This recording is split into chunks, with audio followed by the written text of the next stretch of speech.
Dear students, modern casting practical application ನಲ್ಲಿ ಇನ್ನೊಂದು problem ನೋಡಬೇಕಾಗಿತ್ತು. Yes, problem ಈ ರೀತಿ ಇದೆ. Auto Parts Limited has an annual production of 90,000 units for a motor component. ಹಾಗಾಗಿ 90,000 motor component units ಮಾಡೋ ಸಾಮರ್ಥ್ಯ ಇದೆ Auto Parts Limited ಗೆ. The components cost structure is as follows. ಅದರ ಕಾಸ್ಟ್ ಸ್ಟ್ರಕ್ಚರ್ ಈ ರೀತಿ ಇದೆ. Yes, 1 unit ಗೆ materials 270 rupees. Then labor, ಅದರೊಳಗಡೆ 25% fixed ಅಂತೆ 180 rupees. Then expenses, ಅದರೊಳಗಡೆ variable 9 rupees. Then fixed 135 rupees. Then total cost 675. Then the purchase manager has an offer.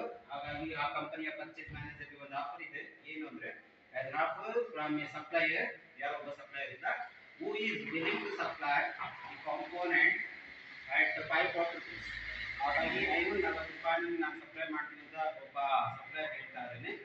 Then question is, should the component be purchased and production stopped? ಹಾಗಾಗಿ ಆ component ನ purchase ಮಾಡಬಹುದಾ ಮತ್ತೆ production ನಮ್ದು stop ಮಾಡಬಹುದಾ, ಇದು problem. ಹಾಗಾಗಿ ನೋಡುವ, ರೈಟ್ ಪ್ರಾಬ್ಲಮ್ ಓದ್ಕೊಳ್ಳಿ, ದೆನ್ ಬರ್ಕೊಳ್ಳಿ, ಪ್ರಾಬ್ಲಮ್ ಬರ್ಕೊಳ್ಳಿ, ಪ್ರಾಬ್ಲಮ್ ಓದ್ಕೊಳ್ಳಿ.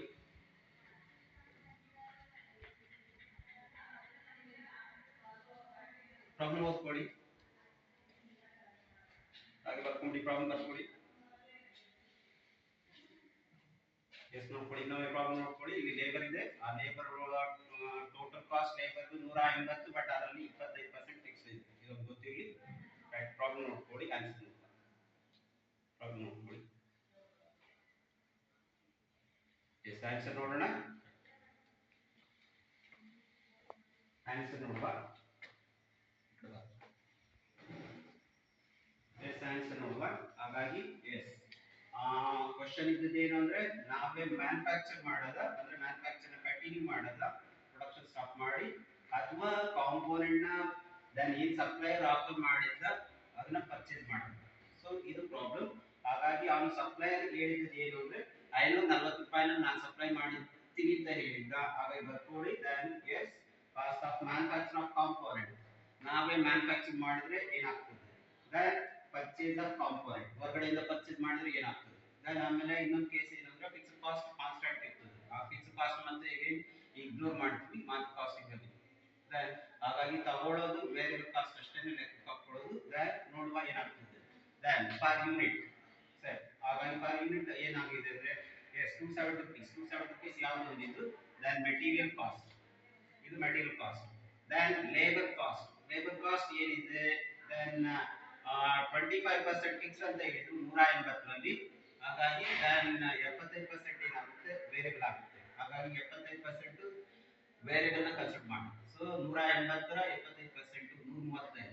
ದೆನ್ ಆಮೇಲೆ ಒಂದು 90 rupees ಇದು ವೇರಿಯಬಲ್ ಎಕ್ಸ್ಪೆನ್ಸಸ್ ಇದೆ. ಎಸ್ ಇದನ್ನ ಹಾಕೊಳ್ಳಿ. ಆವಾಗ ನಮಗೆ ಟೋಟಲ್ ಎಷ್ಟು ಆಗ್ತದೆ ಅಂದ್ರೆ 495 rupees. Then fixed cost constant ಇರ್ತದೆ, ಅದು ಬೇಡ.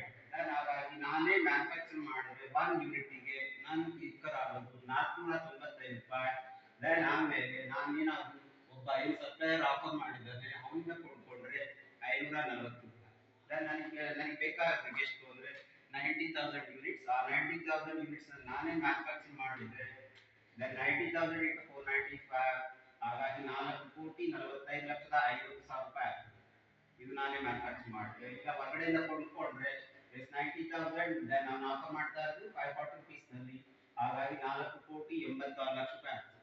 ಹಾಗಾಗಿ ಏನ್ ಮಾಡ್ಬೇಕು ಅಂದ್ರೆ, ಈಗ ನಮ್ಮ ಆನ್ಸರ್ ಏನು ಅಂದ್ರೆ is extra amount to be spend if component is purchased from the market is 40,50,000 rupees.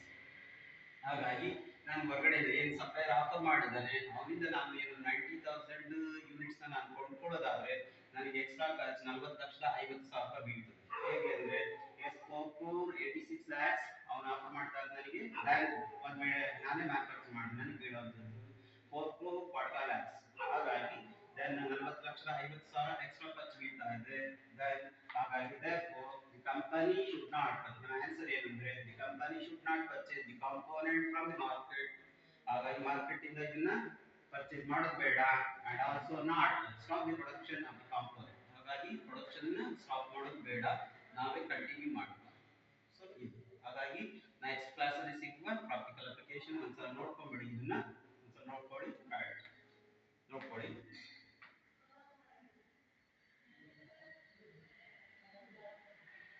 ನೋಡ್ಬಿಡಿ right yes ಇಷ್ಟು. ಹಾಗಾಗಿ